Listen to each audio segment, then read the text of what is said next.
오늘 말씀 잠언 12장 1절에서 14절.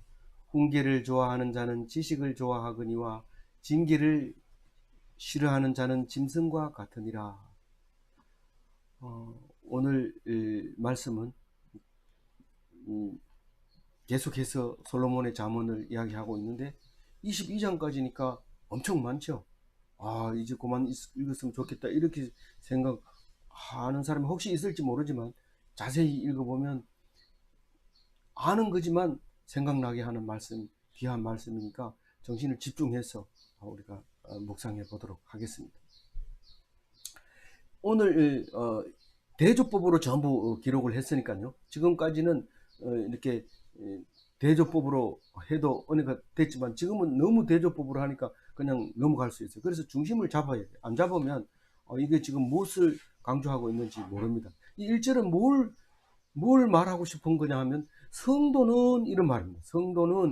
성도는 자연인과 다르다 하는 말을 1절과 같이 하는데 그거를 성도는 자연인과 다르다 이러면 나는 성도인가 자연인인가 성도 있다 자연인으로 있다가 성도로 있다가 자연인으로 있다가 이런 문 밖에 나가면 자연인이고 예배실 안으로 들어오면 성도고 그렇게 하는 거죠. 왔다 갔다 하다가 성도가 이제 오는 숫자가 많아지면 이제 나가도 자연인이 아니고 성도가 되는 거죠. 그런데 이제 성도는 어떤 거냐 하면 훈계를 좋아하는 자가 성도다. 이 훈계를 싫어하는 자는 자연인이다. 이렇게 얘기하는데 여기서는 아주 무섭게 얘기합니다. 성도는 진리를 좋아하는 사람이 있는가 하면 짐승 같은 사람이 있다. 이렇게 얘기를 합니다. 이 성도는 진리 지식을 좋아하는 거죠. 이 지식이라고 하는 것은 진리 지식을 말하는 거지 뭐 인수분해 잘하고 뭐 물리를 잘하고 과학을 잘하고 이런 게 아닌 그런 지식이 그거는 세상 지식 혹은 일반 지식이라고 얘기를 하고 여기서 성경에서 말하는 지식은 진리 지식을 말하는 겁니다. 어떻게 그렇게 말할 수 있어요? 이렇게 얘기할지 모르지만 성경에서 쓰는 단어가 있습니다. 용어가 몇 개 있는데 아무거나 쓰는 게 아니고 성경 안에서만 이렇게 통용되는 말이 있습니다. 근데 그걸 가지고 딴 데 써버리면 다른 말을 가지고 성경에 와서 쓰려면 표현이 안 되는 부분들이 가끔 있어요. 어, 예를 들어서 뭐 극락, 왕생 이런 거는 우리가 잘 들어 알지만은 여기 오면 안 되거든요. 근데 왜냐하면 우리가 그 소리를 알아들을 수 있는 것은 올해부터 우리나라가 불교 문화에서 살다 보니까 그 말을 모르는 사람 없습니다. 그렇지만 우리는 성경에서는 그런 말 안 써요. 그렇기 때문에 쓰는 용어가 여기서 지식 이러면 진리 지식이 뭐냐? 성경 하나님 말씀을 아는 하나님의 어떤 분이 하나님이고 어떻게 하면 하나님을 경외하는 것이고 그런 거를 진리 지식이라 합니다. 만약에 그게 없으면 짐승과 같은 사람이다 이렇게 얘기합니다. 짐승은 도대체 뭡니까? 이렇게 얘기할 때 원래 날 때부터는 짐승하고 똑같이 태어났어요. 엄마 뱃속에서 자랄 때 짐승인지 사람인지 모릅니다. 그 사진 찍어 놓으면 똑같이 모르는데 나와가지고도 모릅니다. 모르지만 가르쳐 주면 이제 그때부터는 이제 사람 구실을 하죠. 그거를 동물적인 차원이라고 그래요. 그래서 공부를 좀 하면 도덕이 이제 생깁니다. 도덕이 생기고 그 다음에 박사학위 받고 이러면 뭐 학문적인 사람이 되는데 그 중에서도 철학 이러면 우리가 좀 쳐주잖아요. 철학 이러면 그래서 철학 박사 이러면은 우리가 제일 먼저 인정하는 학문 중에서 제일 먼저 인정합니다. 그러나 철학은 문제 해결 못합니다. 뭘 못하냐면 인생의 문제를 해결 못합니다. 인생은 어디서 와서 어디로 가느냐 이런 게 철학이지만은 각기 선생마다 다르고 주장하는 게 다르기 때문에 얘기 들어보면 이런 사람은 이렇게 얘기하고 저런 사람은 저렇게 얘기합니다. 그런데 그거 문제를 해결해 주는 게 종교죠. 종교. 그래서 우리는 막 절에 가도 그렇고 뭐 천주교 가도 그렇고 무슬림 저 유대인들 그 예배 드렸는데 가보면 뭐 그렇게 아웅다웅하게 뭐 이렇게 따질 필요 없이 하는 그 앞에서 조용하게 엄숙하게 되고 무슨 말을 할 필요가 없게 됩니다. 그러나 이 모든 종교 위에 뛰어난 종교가 예수교 하나님의 백성 아닙니까? 왜요? 왜 하나님 백성이 그렇게 뛰어나고 잘난 체 합니까? 말씀으로 하시니까요. 말씀하시고 반드시 말씀하시고 이루시고 우리에게 말씀하시고 우리가 하나님한테 말씀 드리면 말씀으로 대답해 주시고 서로 주고받고 하니까 하나님이 최고 높은 기독교 차원 이래가지고 하는데, 왜 유별하게 기독교 차원이나 똑같이 여호와를 모시는 가톨릭이나 무슬림이나 유대인 이 다 여호와 하나님을 섬기는데 왜 유별나게 이 개신교 크리스찬만 최고 높다고 하느냐. 그리스도교가 성경을 만들어 놓고 성경을 사제만 읽게 만들어 놓은 거예요. 아무도 못 읽게 만드는 거예요. 그러니까 그 사제 중에 좀 깨인, 공부를 좀 많이 한 깨달은 이 사람이 이름이 뭡니까? 루트는 목숨 걸고 그냥 붙였는데, 그전에는 왜 그런 사람이 없고 1515년 돼가지고 그때 와가지고 비로소 합니까? 그때는 인쇄술이 발달 안 돼가지고 아무리 떠들어도 저 사람 좀 미친 사람이다 이러고 인정을 못 받았어요. 근데 마틴 루터가 52개 조항을 딱 내걸면서 이게 하나님 위반한 거다라고 게시판에서 딱 붙이니까 그 학교죠. 그러니까 저기 신부를 만들어내는 학교에서 징계를 딱 주는 거죠.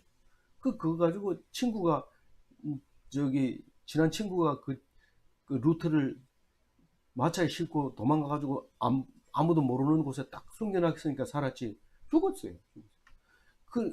그런데 독일에서 그게 인쇄술이 발달되면서 전국에 퍼지면서 계속 징계를 했지만 빠져나온 사람은 프로테스탄트 개신교가 탄생하게 되는 거죠. 그 유명한 독일에서 그런 일이 있었지만은 독일에 가면은 어떤 사람은 평생에 2번 교회 가고 어떤 사람은 1번 교회 가고 이러는데, 그게 날 때 하고 죽을 때, 결혼식 때 하고 죽을 때 하고 그렇게 간다고 그래요. 기독교라고 말만 하지 교회는 비어 있고 장례식 때는 그래도 기독교식으로 하고 그래서 근데 그러는 거죠. 그래서 진리 지식을 좋아하면 크리스찬이고, 안 그러면 동물적인 차원으로 저 밑에 내려가 있는 거죠. 종교적인 차원도 안 되는 거예요. 그래서 성도는 거듭난 사람입니다. 동물적인 차원이 아닙니다. 거듭난 사람은 동물적인 차원과 사람하고 벗겨놓고 똑바로 세워놓으면 똑같지만은, 동물적으로는 똑같지만은, 그러나 우리가 사는 것이 안 죽는다고 생각하고 사는 사람하고 하다 안 되면 죽어버려야지 이런 사람하고 비교가 안 되죠. 생활 자체가 사는 게 다르죠. 우리 2절 읽어봅니다. 선인은 여호와께 은총을 받으려니와 악을 꾀하는 자는 정죄하심을 받으리라. 여기서는 무슨 말이 있을까요? 은총이라는 말을 하고 싶은 거예요. 우리가 무슨 말을 해도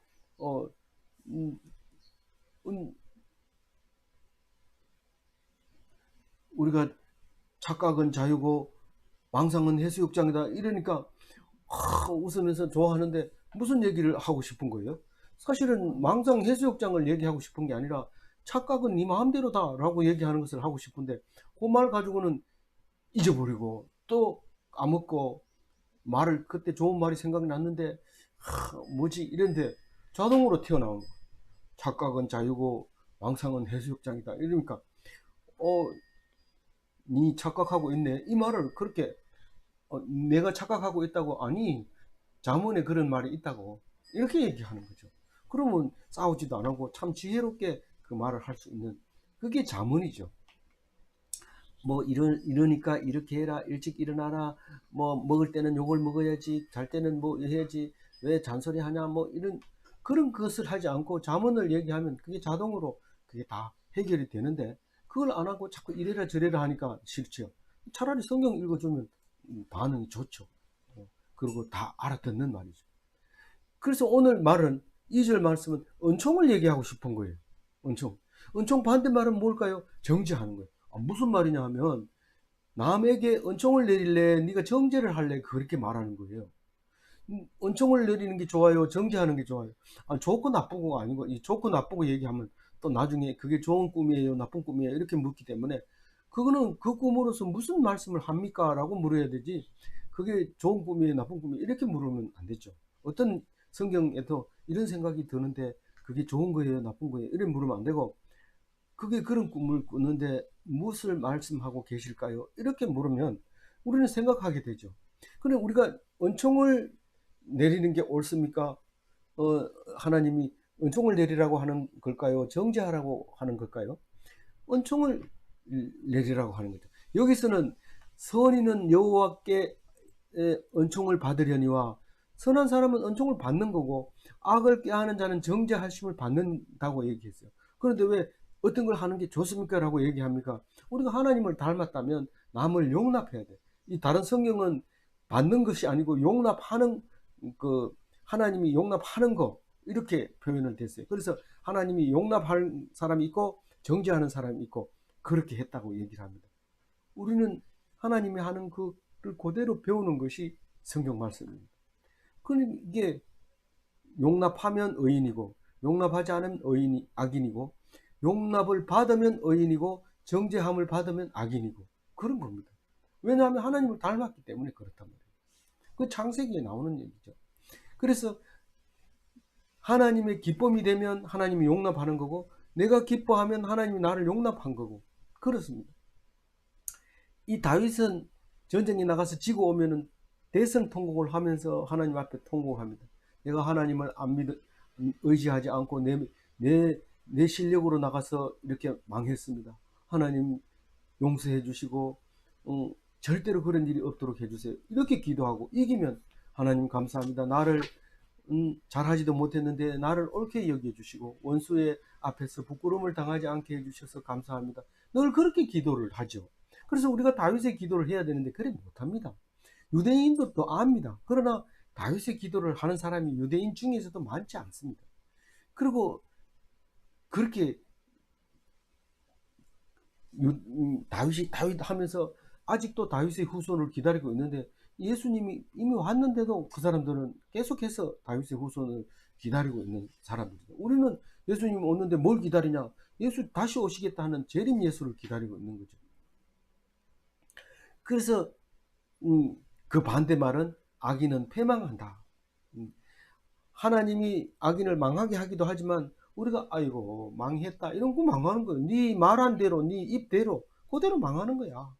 그러나 그게 아니라 내가 재산을 싹 잃고 집도 잃고 뭐 가전제품도 다 잃어버렸지만 그러나 큰 교훈을 얻었다.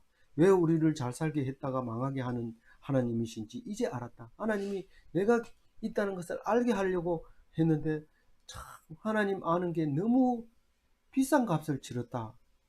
내가 수업료를 너무 많이 냈다. 이렇게 말할 수 있어요. 돈으로 계산할 수 없는 하나님의 놀라운 선택, 지혜를 우리에게 줬다 하는 것을 말하고 있는 거죠. 그래서 은총을 받아야 되고 은총을 줘야 되고 그게 의인의 모습이죠. 3절 읽어봅니다. 사람이 악으로서 굳게 서지 못하거니와 의인의 뿌리는 움직이지 아니하느니라. 이 말은 곰곰이 묵상해 보니까 피동돼야 된다. 주는 것만 받아 먹고 하라는 것만 하고 순종해야 되는 거다. 이런 말을 하고 있을 때 이런 말을 하는 거예요. 자기 멋대로 막 이래 돌아다니는 사람한테 사람이 악으로 굳게 서지 못하거니와 의인의 뿌리는 움직이지 아니하느니라. 막 움직이면은 악인이 될 사람이 악인이 될 가능성이 높아요. 왜냐하면 자기 의지대로 움직이니까. 그런데 의인은 식물처럼 딱 서가지고 물을 주면 먹고 안 주면 안 먹는 게 이 식물처럼 생긴 의인이에요. 그래서 능동적이면은 악인일 가능성이 높고 그냥 피동적으로 하라는 대로 순종만 하면 의인일 가능성이 높아요. 근데 동물적인 성질을 갖고 있으면 악인일 가능성이 높고 식물처럼 가만히 있으면 의인일 수 높아요. 그런데 가나안 땅에 인도해가지고도 이 땅을 영원히 네 땅으로 삼아주겠다 이랬는데 잘난 척하고 막 솔로몬 왕으로 비롯해서 막 대단하게 되니까 세상에 우리 하나님이 최고다, 우리를 최고로 세워준다, 선민사상에 가득 담겨 있다가 망하고 나서 그때야 성경이 말씀이 중요하다 이랬는데, 하나님은 가나안 땅에다가 심어서 뿌리 깊게 만들어서 움직이지 못하게 하겠다고 했거든요. 그런데 그 말씀을 놓쳐버린 거죠. 그래서 우리는 식물처럼 땅에다 풀을 박아가지고 이 땅은 영원히 내 자식에게 또 그 다음 열매를 맺을 때까지 계속 이 땅은 여기서 열매를 맺겠다고 하는 것이 원래 동물보다는 식물이 하나님 백성에 합당하다. 그래서 이렇게 비유로 보여주고 싶어 했는데 결국은 예수님이 오셔서 이런 모습이 식물의 모습이다. 순종하는 모습이다. 원망하지 않고 주는 것에 감사하는 것이다. 나무 뿌리는 물 주면 너무 좋아합니다. 물을 쫙쫙 빨아당겨서 필요한 잎사귀를 엽니다. 근데 그 물을 싫어하면 그건 죽은 거죠. 나무가 죽은 거죠. 그래서 말씀을 딱 들으면 흡수력이 좋아서 아멘, 아멘 하면서 받아들이는 거죠. 그래서 이게 피동된 서지 못하는 발과 뽑히지 않는 튼튼한 다리를 비교한 거죠. 그래서 악행하는 것과 제다카, 정의를 행하냐 악을 행하냐, 그리고 멸망할 거냐 영생할 거냐, 심판받을 거냐 구원받을 거냐, 짐승같이 그냥 이산저산 막 뛰어다니는 게 개망나이처럼 뛰댕기게 할 거냐, 아니면 푸른 나무같이 큰 열매를 맺고 남은 잎을 이룰 거냐, 어떻게 더 좋냐. 근데 푸른 나무는 수백 년 살고 짐승은 수십 년 살고 이렇게 되는 거죠. 그래서 우리는 잠언서에서 주는 말씀을 가지고 누워서 씩씩 웃으면서 남들은 많이 먹고 탈이 나서 병원에 가고 이럴 때 그냥 좀 배고프지만 좀 참고 있으면 건강하게 오래 살 수 있는 그런 때도 있습니다. 4절 읽어봅니다. 어진 여인은 그 아비의 멸류관이나 욕을 끼치는 여인은 그 지아비의 뼈가스럼 같게 하느니라. 남편의 멸류관인 아내가 있고 남편 등골을 빼먹는 아내가 있어요. 이거 두 가지 중에 어떤 걸 얘기하냐 이런데, 여기서 뭐 그런 등골 빼먹는 여자가 어디 있어, 그런 얘기 하지 마세요. 좀 부끄럽습니다. 이런데 이건 지혜로운 아내를 얘기하려고 하는 거지 뭐 꼭 누구를 질책하려고 이 4절 잠언을 말하고 있는 건 아니죠. 그래서 여기서는 뭐 어진 여인이라는데, 어진이라는 말을 우리가 잘 안 쓰기 때문에 그냥 뭐 유덕한 여인, 이것도 뭐 그렇게 잘 쓰는 말은 아니지만 덕스러운, 존경받는, 그 앞에 나왔잖아요. 유덕한 여인과 부끄러운 여인이 있다는 거죠. 그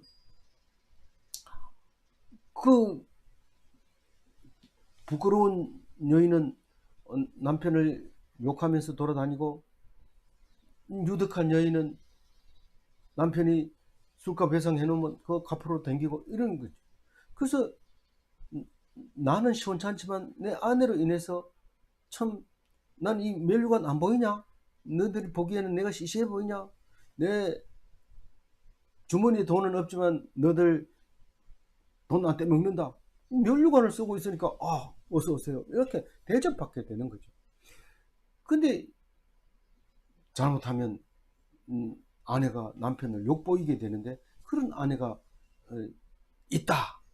뭐 어떤 게 좋습니까? 그거는 네가 무슨 뭐 노력한다고 되는 게 아니고 하나님 그래 만들어주면 그렇게 되는 거니까, 이런 사람 지혜로운 아내도 있고 욕보이는 아내도 있다. 뭐 이렇게 이제 잠언은 그렇게 얘기한다는 거지, 내가 평가할 수도 있는 거 아니고 네가 평가할 수 있는 것도 아니고, 우리는 평가하자고 이 잠언을 만들어 놓은 게 아니라 그냥 한번 읽고 네 스스로 그냥 생각해 봐라. 뭐 그런 거죠. 그런 말이 잠언이죠. 4절 읽어볼까요? 5절 읽어볼까요? 예. 의인의 생각은 정직하여도 악인의 도모는 속임이니라. 악인의 생각은 정직하고 의인의 생각은 정직하고 악인의 도모는 속임이니라. 이 말을 바꾸면 말 자체가 안 돼요. 악인의 생각은 정직하여도, 이런 말이 어울리지 않는 말이에요. 그래서 뭔가 말을 하려면 어울리는 말을 써야 되지, 이상한 말을 쓰면 그게 아무리 확실한 말이라도 이게 말이 전달이 안 됩니다. 오늘 여기는 5절 말씀은 믿음의 행위를 말하고 싶은 거예요. 믿는 것을 말하는 거죠. 믿는 것은 행위가 아니라고 생각하고, 행위를 해야지 입만 가지고 그래야 되나 이러면서 행동을 하려고 그러는데, 행동을 하는 게 아니라 믿음을 가져야 됩니다. 믿음을 가지면 그 믿음에서 나오는 행위가 그게 정직일 수밖에 없는 거예요. 그래서 자꾸 뭐를 해야 되는데 이래 있어가지고 안 되는데 뭔가를 해야지 이러고 하면 좀 열심히 일하면 마음이 좀 편안해지고, 그렇게 하면 그거는 믿음의 행위가 전혀 아니죠. 그냥 뭐 스트레스 풀려고 일하고 또 뭐 잡념이 자꾸 들어오니까 일하고, 번뇌가 들어와서는 안 돼. 이 번뇌라는 말은 성경 속에 전에 들어있었던 거 빼버렸더라고요. 빼버렸는데 들어있는 것 같기도 하고. 번뇌라는 말은 불교에서 많이 쓰죠. 이 번뇌 말고 또 뭐 쓰는 말이 있는데 비슷한 게, 그런 것이 이 행위를 가지고 이 생각을 아무리 바꾸려 하면 안 됩니다. 이렇게 돌을 닦는 거 뭐라 하죠? 그 참선을 하려고 해도 이 머리가 안 따라옵니다. 행동이 머리를 따라가야 돼요. 그래서 믿음을 가지면 행위가 힘이 있어지고 반듯해지고 바른 길로 가지만, 행위를 해가지고 머리를 바꾸려면 안 되는 거예요. 물론 건강해야 좋은 믿음이 들어가죠. 그건 그렇지만 어떤 행위를 가지고 마음을 바꾸거나 믿음을 바꿀 수는 없습니다. 그래서 마음속에 믿음을 가지고 있으면 그 행위가 힘이 있어지고 도나미스가 생기고 능력이 생기는 거죠. 그래서 의인의 생각과 악인의 행위, 이게 어울리는 말이에요. 믿음과 불신, 믿음의 행위와 불신의 행위, 이게 어울리는 말이죠. 그러나 잠언은 엉뚱하게 한쪽은 마음을 쓰고 한쪽은 행위를 쓰는 경우도 많이 있기 때문에 대조적일 때 어떤 것을 중심으로 대조하느냐에 따라서 달라지는 부분이 있죠. 6절 읽어봅니다. 악인의 말을 여보와 피를 흘리자 하는 것이거니와 정직한 자의 입은 사람을 구원하느니라. 피를 흘리자는 것은 죽이는 거고, 반대로 구원하는 건 살리는 겁니다. 이 말씀이 구원하는 말씀인지 죽이는 말인지 구분해야 됩니다. 그래서 무슨 막 이렇게 토론하다가 그것은 구원과 관계없는 이야기니까 그냥 요쯤에서 마칩시다, 이렇게 얘기를 해야 돼요. 근데 구원과 관계 있는 것은 얘기해야 됩니다. 그거는 남을 살리는 거기 때문에. 그래서 사람을 엿보아 피를 흘리자, 이 말은 악인들이 자주 쓰는 말입니다. 우리 심심한데 참외설이나 한번 할까? 성주에 한번 갈래? 이런데 지금 뭐 CCTV가 계속 달려 있어가지고 보이면 뭐 참외밭 그 넓은 거 다 물어줘야 돼. 옛날에는 참외설이를 해도 지금은 하면 강력한 도둑이 돼서 안 됩니다. 그래서 심심하면 이러면 악인이에요.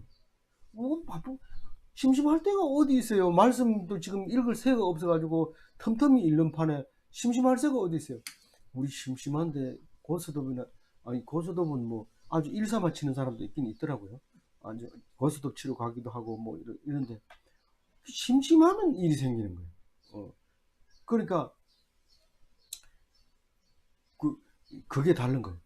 악인의 말을 의인의 말씀, 악인의 말과 의인의 말씀이 어울리죠. 악인의 말씀 이러면 안 어울려요. 근데 의인의 말씀 이러면 어울립니다. 왜냐하면 의인은 하나님 말씀을 가지고 자꾸 이야기하기 때문에 그건 의인의 말씀 이러고 악인의 말 이렇게 어울립니다. 이 죽이는 말과 살리는 말인데 우리가 믿음으로 하는 말은 다 살리는 말입니다. 제가 이게 손가락이 아파가지고 첫날 이게 붕대를 푸는 날에 이게 뼈가 안 붙은 것 같아서 걱정이 돼가지고 가슴이 철렁 내려앉았는데, 집사님 가면서 의사 선생님은 다 알고 계십니다. 그건 분명히 잘 낫는 게 분명합니다. 이렇게 말하고 나니까 그다음부터는 붙은 것 같아요. 그래가지고 아주 자신감 있게 오늘 왔는데 통증도 많이 사라지고 참 감사합니다. 이게 말하는 것이 살리는 말을 하는 경우와 불안하게 만들고 참지 뭐 그것도 못 참고 그 불안해하고 그거 편안한 마음을 가지세요 이렇게 하는 게 아니라 참 믿음이 갈 수 있도록 믿으세요 이렇게 하는 거하고 강제로 빨리 일어나 안 먹으면 니 되나 이렇게 야단치는 거하고 좀 다르죠. 7절 읽어봅니다. 시작. 악인은 엎드려져서 소멸되려니와 의인의 집은 서 있으리라. 예. 악인은 엎드려져서 소멸되고 의인의 집은 서 있다. 그러니까 사라진 사람과 든든히 서가는 집, 사람과 집을 비교한 거예요. 근데 상대적인 것은 사라지는 것과 서 있는 것 두 가지입니다. 사라지는 사람과 든든히 서가는 집, 눈으로 보면 똑같이 사라졌는데 이 사람은 든든히 서가는 집이다, 이 사람은 사라진 사람이다, 이렇게 얘기합니다. 지진이 일어나서 둘이 같이 밥 먹다가 똑같이 꺼져서 죽었어요. 그러면 이 사람은 사라진 사람이고 이 사람은 든든히 서가는 집안이다. 그 잠언 말고 우리가 이야기를 이런 식으로 해봐라 이러면 진짜 오래 공부해야 이게 나옵니다. 내가 김 목사님의 잠언 이래가지고 얘기하는 거 있지 않습니까? 서울대학 들어가려고 억지로 시켜가지고 서울대학 보내놓으면 그 아가 원수 갚는다. 이게 김 목사님의 잠언인 거예요. 안 잊어버리죠. 어딜 가도. 그래서 요런 말을 하나, 그런 말, 그 잠언을 하나 만들어내기 위해서는 엄청 공부를 하고 엄청 설교를 하고 엄청 노력을 했을 때 그게 나오지. 아무나 안수 건방 받은 목사를 갖다 설교하라면 그런 말을 했다가 선배 목사한테 혼나죠. 니 그 집사님 서울대학에 보내느라고 얼마나 힘들은지 알아? 니 그 얘기 했더니 어떻게 하려고 그래? 한 3,000명쯤 모였을 때 얘기를 하면 그 중에 1,000명 정도 반응이 좋으면 그건 잠언인 거예요. 나머지 사람은 할 수 없는 거고. 그래서 우리는 잠언서에만 잠언이 있는 게 아니라 우리 속에, 생활 속에 잠언이 많이 들어있는 것을 알 수 있습니다. 그런데 사라지는 사람은 어떤 사람이에요? 일을 하다가 그렇게 하면 안 돼. 그 끝에 가가지고 아주 곤란해. 안 되면 죽어버리지 뭐. 이런 사람은 죽으면 끝인 사람이고, 내가 지금 그 일로 말미암아 그것을 지키기 위해서, 그것을 공의를 지키기 위해서 내가 죽었다 한들 절대로 내가 손해가 아니다. 그 상은 영원히 자녀들에게 대대로 이어간다. 어제도 나왔죠. 그거를 잘못해 놓으면 그렇게 많은 돈이 있다 할지라도 후대가 욕을 먹고 사람들에게 비난을 받는다 그 말이에요. 그래서 악인과 상대되는 말이 뭐냐면 지혜가 대대로 이어지는 의인의 집안, 이렇게 분리를 해야 돼요. 이쪽은 사람이고 이쪽은 집안이에요. 악인과 지혜가 대대로 이어지는 의인의 집안, 이게 상대적인 거. 상대적이면 글자 수도 비슷해야 되는 거 아닙니까? 요 7절만큼은 그렇지 않아요. 7절만큼은 사람과 집안이기 때문에 설명을 해야 돼요. 그래서 악인 대조는 지혜가 대대로 이어지는 의인의 집안, 이렇게 해야 돼요. 감동받았으면 별표 2개 하고 8절 넘어갑니다. 사람은 그 지혜대로 칭찬을 받으려니와 마음이 굳은 자는 멸시를 받으리라. 칭찬과 멸시 두 가지인데 칭찬하라는 말을 하고 싶은 거예요. 8절 말은 칭찬을 하라. 여기서는 칭찬을 받는 걸 얘기하죠. 칭찬 받는 걸 얘기하는데 누가 칭찬을 받아요? 의인이. 어떤 사람이 지혜를 받으면 지혜대로, 말씀대로, 믿는 대로, 기도한 대로 칭찬을 받는단 말이에요. 그러니까 내가 남을 칭찬을 해줘야 돼요? 또 안 해야 돼요? 멸시해야 돼요? 안 해야 돼요? 하지 말아야 돼요. 지혜와 다른 것이 굽은 마음이에요. 삐딱한 마음 말하고 바로 얘기 안 하고 뭐 자꾸 딴소리하고 이런데 똑바로 얘기해요. 내 얘기했다가 사람한테 무시당하면 어떻게, 똑바로 얘기하면 왜 무시를 안 무시를 안 당하는지를 마음속에서 나옵니다. 하나님이 나를 인도하셔서 이렇게 했기 때문에 내가 무시를 안 당합니다. 근데 그걸 숨기고 서울대학 나온 것만 자꾸 자랑하려고 이러면은 아주 우스운 꼴이 됩니다. 진짜로 내가 그런 글을 광산에 있을 때도 내가 그런 사람을 보고 봤는데, 그렇게 숨기려고 자꾸 하는 게 아니라 부족한 부분이 있더라도 드러내 놓으면 그게 하나님께서 오히려 더 높여주시. 사람들은 무시하죠. 이 말은 분명히 무시합니다. 그렇지만 하나님은 희한하게 나를 높여주는 거예요. 근데 그거를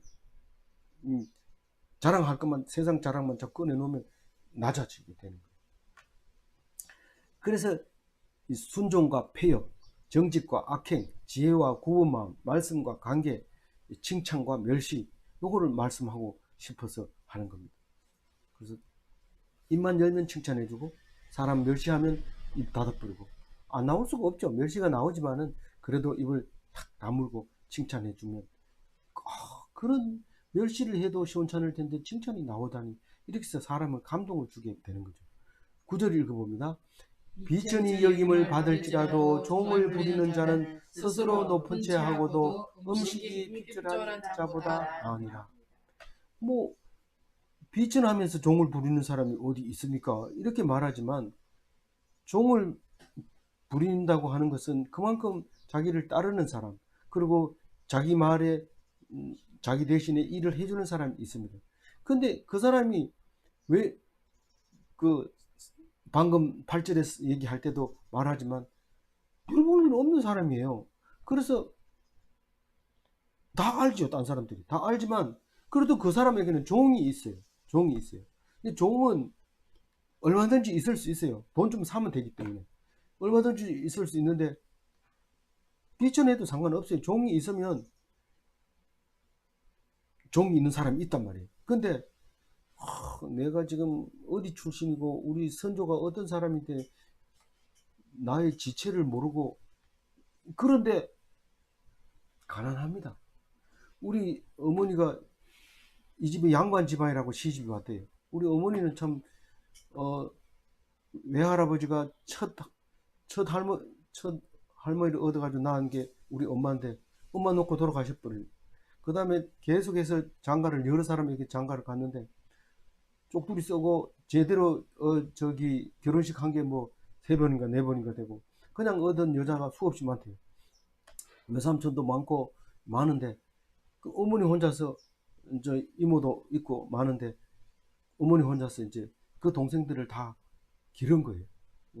그런데 너무 가난한데 또 시집 보낼 때도 그냥 뭐 양반집이라고 시집을 딱 보냈는데 가가지고 보니까 먹을 게 없어. 양반이라고 계속 그랬는데 점심때는 고구마 하나 가지고 4명씩 나눠 하나 가지고 4덩어리 내서 밥이라고 주는데 며느리가 뭔 소리 할 수 있겠어요. 찍소리 못하고 그 있다가 그 다음에 봄이 됐는데 산에 나물 떠들어가서 나물에다가 태산같이 해놓고 삶아가지고 먹으니까 나물살이 올라가지고 퉁퉁 부르딩딩하게 살이 올랐다고 그 얘기를 우리한테 여러 번 해주셨어요.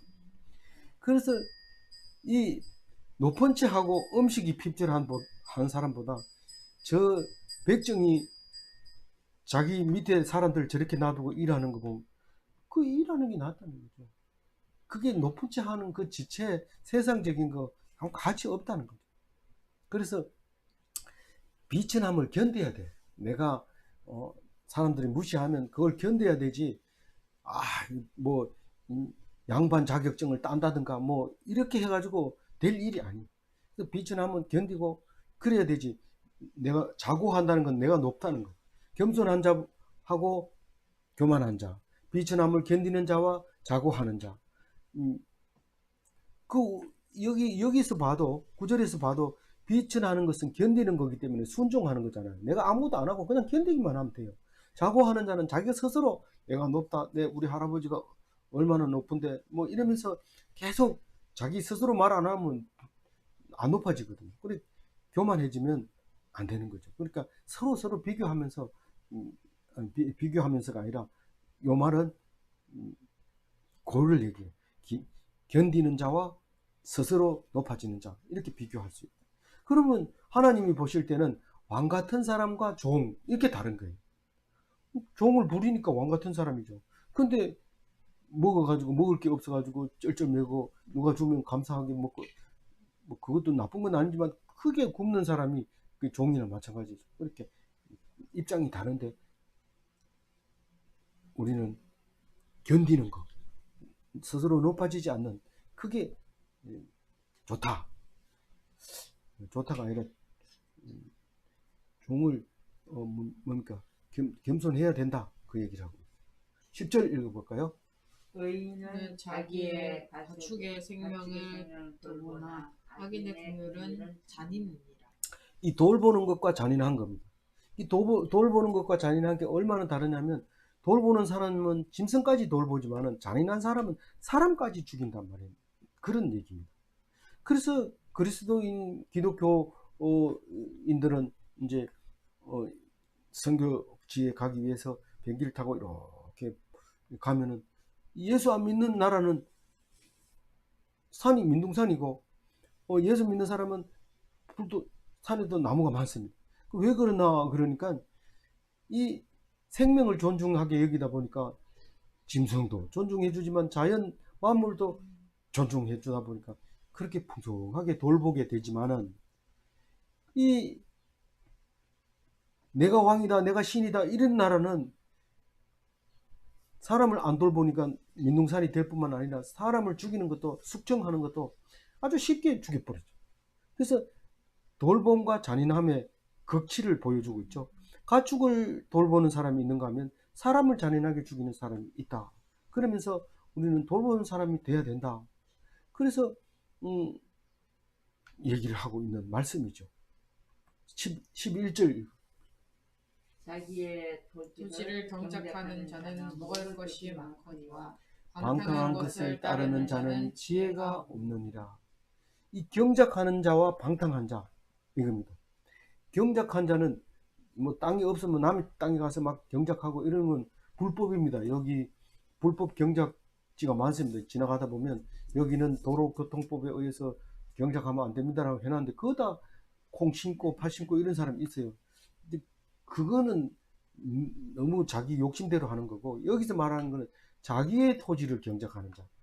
자기 땅을 놔두고 경작을 안 하는 사람이 있다는 얘기입니다. 이 얘기는.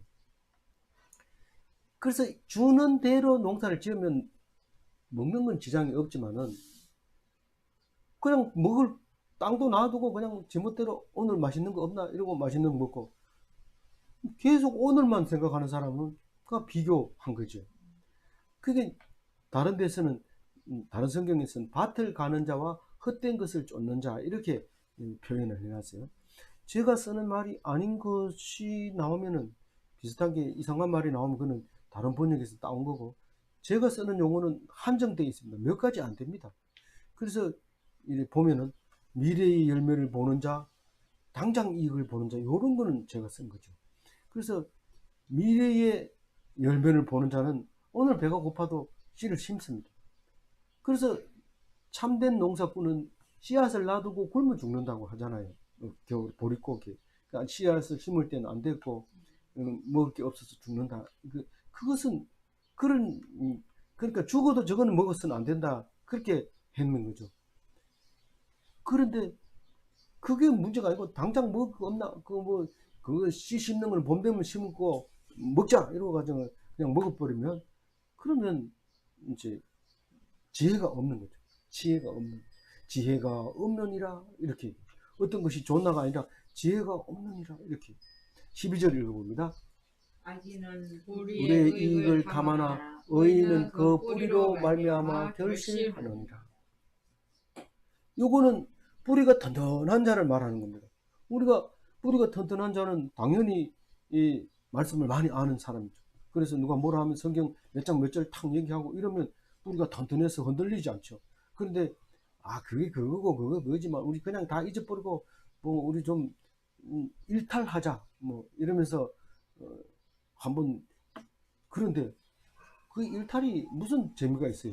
일탈 안 하는 게 재밌지. 어제나 오늘은 똑같이 그 시간에 일어나서 그렇게 말씀 묵상하고 이게 행복이지. 어제 그 시큰했으니까 오늘 저거 하자 이거 해볼까 저거 해볼까 몇 장 그리 못 갑니다. 그게.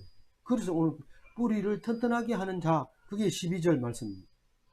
이 탐심과 결실 불의와 공의 열매를 탐하는 자와 뿌리가 튼튼한 자 이 뿌리를 튼튼하게 내리려고 막 애쓰는 사람과 열매를 그냥 따먹기 위해서 하는 사람과 다르다는 거죠. 열매를 탐하는 동물 뿌리를 튼튼하게 하는 식물 이렇게 이해하면 더 좋겠어요. 앞에 거하고 어울리네요. 13절 읽어봅니다.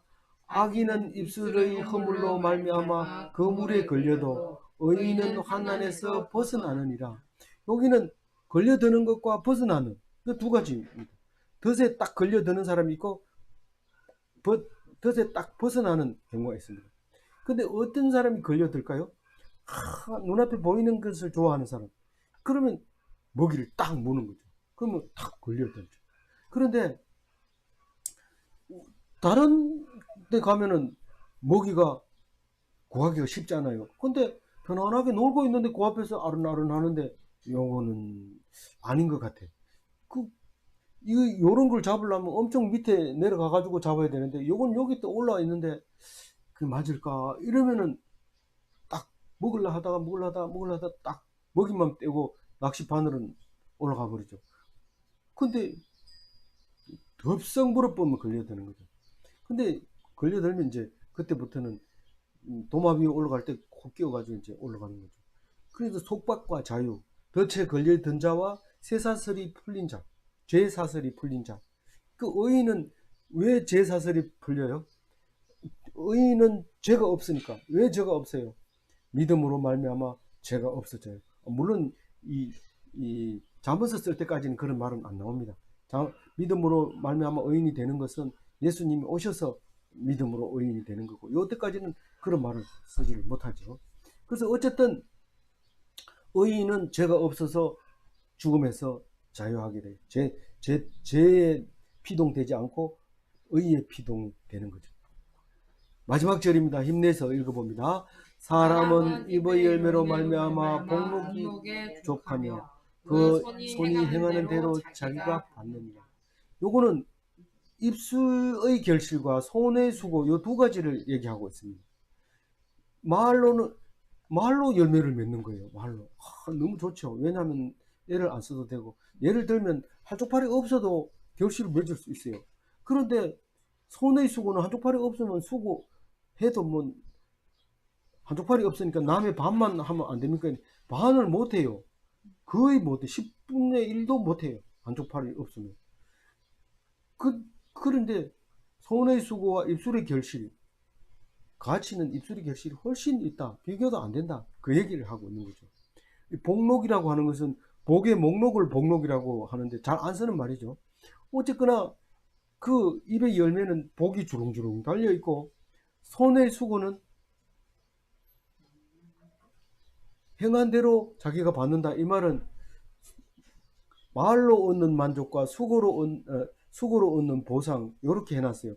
근데 내가 맨 처음에 1차적으로 읽을 때는 뭡니까? 손이 지은 악행과 입이 지은 열매, 이렇게 이제 읽었는데, 실제로 자세히 가서 다른 성경하고 비교하면서 보면은 말로 얻는 만족과 수고로 얻는 보상, 이게 차이 난다는 거예요. 그러니까 차이 나는 게 아니고, 이건 대조가 아니고